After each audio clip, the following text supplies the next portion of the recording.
Breaking news చూస్తున్నాం. Hyderabad KBR park చుట్టూ traffic ఆంక్షలు అమలులోకి వచ్చాయి. హెచ్సిటీ ప్రాజెక్టు పనుల కారణంగా 7 జంక్షన్ల వద్ద ఫ్లైఓవర్లు, అండర్ ప్యానెల్ను నిర్వహిస్తున్నారు. సుమారు 1000 కోట్లతో ఫ్లైఓవర్లు, అండర్ పాస్లు నిర్మాణం చేపడుతున్నారు. ఈ నిర్మాణ పనులకు ఆటంకం లేకుండా ట్రాఫిక్ పోలీసుల చర్యలు తీసుకోనున్నారు.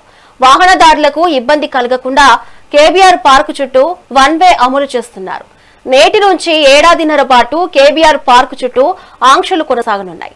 కేబీఆర్ పార్క్ మీదుగా వెళ్లే వాహనదారులు సహకరించాలని పోలీసులు విజ్ఞప్తి చేస్తున్నారు.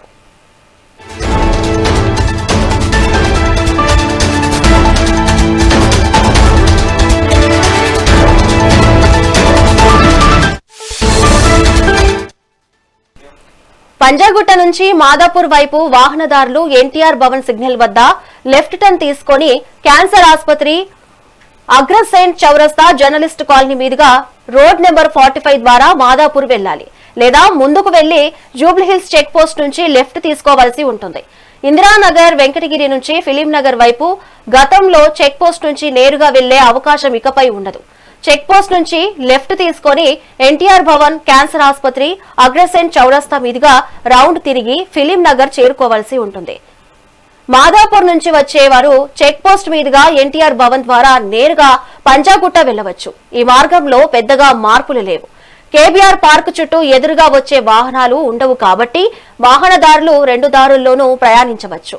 తమ గమ్య స్థానాలకు తగినట్లుగా లేన్లు మారేందుకు పార్కు చుట్టూ 13 లేన్ చేంజర్లు, 10 ఎగ్జిట్ పాయింట్లను ఏర్పాటు చేశారు.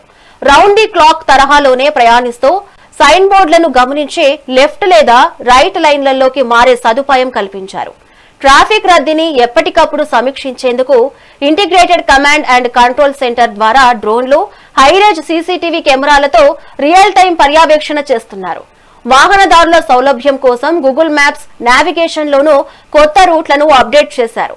పార్కుకు వచ్చే విజిటర్స్ కోసం ప్రత్యేక పార్కింగ్ స్థలాలను కేటాయించారు. మొదటి కొన్ని రోజులు ప్రయాణికులకు కాస్త గందరగోళంగా ఉన్న ప్రాజెక్టు త్వరగా పూర్తి కావడానికి ట్రాఫిక్ పోలీసులకు సహకరించాలని అధికారులు కోరారు. ముఖ్యంగా రాంగ్ సైడ్ డ్రైవింగ్, అతివేగానికి పాల్పడితే కఠిన చర్యలు తప్పవని హెచ్చరించారు.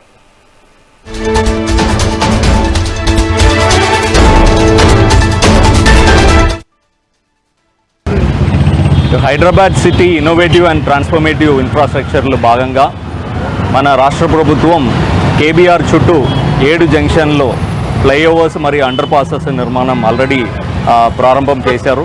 దానిలో ఏజెన్సీ కూడా వాళ్ళు చాలా ఫాస్ట్గా వర్క్ని ప్రారంభించారు. ఇది అన్ని జంక్షన్స్లో ఆ వర్క్ని ఫెసిలిటేట్ చేయాలంటే మనకి 1 వే విధానం అమలు చేయాల్సిన పరిస్థితి వచ్చింది. సో దానిలో సిపి గారు, హైదరాబాద్ సిపి గారు ఆదేశాల మేరకు ఈ 1 వే విధానం అమలు చేయబోతున్నాము. దీనిలో ఈ కేబీఆర్ చుట్టూ 360 డిగ్రీ ఏదైతే ఉందో ఇది కంప్లీట్గా యూని డైరెక్షనల్గా వాహనాలు వెళ్తుంటుంది. ఇప్పుడు ఫర్ ఎగ్జాంపుల్ ఇక్కడ చెక్ పోస్ట్ ఉంది, ఇది ఎన్టీఆర్ భవన్ ఉంది. దీనిలో 2 డైరెక్షన్లు వెహికల్స్ వెళ్తూ ఉంటుంది. కానీ రేపు మార్నింగ్ 6 o'clock తర్వాత చెక్ పోస్ట్ నుంచి ఎన్టీఆర్ భవన్ వైపు ఈ 4 లేన్ కూడా ఈ డైరెక్షన్లు మాత్రమే వెహికల్స్ వెళ్తుంది. ఒకవేళ ఇక్కడ లేన్ 2 అంటే ఇటు సైడ్ ఉన్న వాళ్ళు పంజగుట్ట వెళ్ళాలంటే ఇక్కడ జిమ్ఖానా క్లబ్ దగ్గర దాటిన తర్వాత మీడియన్ ఓపెన్ చేయడం జరిగింది. ఇక్కడ వాళ్ళు లెఫ్ట్ సైడ్కి రావచ్చు, వచ్చి ఎన్టీఆర్ భవన్ వచ్చి ఫ్రీ లెఫ్ట్ నుంచి పంజగుట్ట వెళ్ళిపోవడానికి అవకాశం ఉంది. సో అలానే ఈ 2 జంక్షన్ మధ్యలో, ప్రతి జంక్షన్ మధ్యలో లేన్ చేంజింగ్ అవకాశం ఇచ్చినాము. ప్రజలు దాన్ని సైనేజ్ ద్వారా తెలుసుకొని మీరు ఈ రైట్ సైడ్ లేన్లో ఉన్న వాళ్ళు లెఫ్ట్ సైడ్కి ఎక్కడ రావాలనే తెలుసుకోవాలి. ఫర్ ఎగ్జాంపుల్ ఇక్కడ ఎన్టీఆర్ భవన్ ఉంది, ఇక్కడ రోడ్ నెంబర్ 12 ఉంది. సో ఇక్కడ నుంచి మీరు లేన్ 2లో అంటే రైట్ సైడ్లో వస్తున్నారంటే క్యాన్సర్ హాస్పిటల్ దాటిన తర్వాత మీకు ఒక లేన్ చేంజింగ్ అవకాశం ఇచ్చినాం. సో ఇక్కడ లెఫ్ట్ లేన్కి వచ్చి ఈ ICCC సైడ్కి మీరు ఫ్రీ లెఫ్ట్లో వెళ్ళిపోవచ్చు. ఇలా ప్రతి ప్లేస్లో మీకు అవకాశం ఇవ్వడం జరిగింది. దాన్ని తెలుసుకొని పోలీసు వారి సూచనలు కూడా మీరు పాటించాలని కోరుతున్నాను. అలాగే నైట్ టైం కానీ అదర్ టైమ్స్ రద్దీ తక్కువ ఉన్నప్పుడు వైలేషన్స్ కూడా, ఎస్పెషలీ ఓవర్ స్పీడింగ్ ఆ టెంప్టేషన్ ఉంటుంది. అలాగే రాంగ్ సైడ్ డ్రైవింగ్ కూడా చేస్తే బెటర్ ఏమో నా టెంప్టేషన్ ఉంటుంది. ఇది మీరు దయచేసి అవాయిడ్ చేయాలి. మీరు మాత్రం లేదు, మీ పిల్లలు, మీ ఫ్యామిలీ మెంబర్స్ కూడా చెప్పండి. ప్రమాదాలు జరగడానికి అవకాశం ఉంటాయి. కాబట్టి మీరు తప్పకుండా పోలీసు వారు సూచనల్ని పాటించాలని కోరుతున్నాం.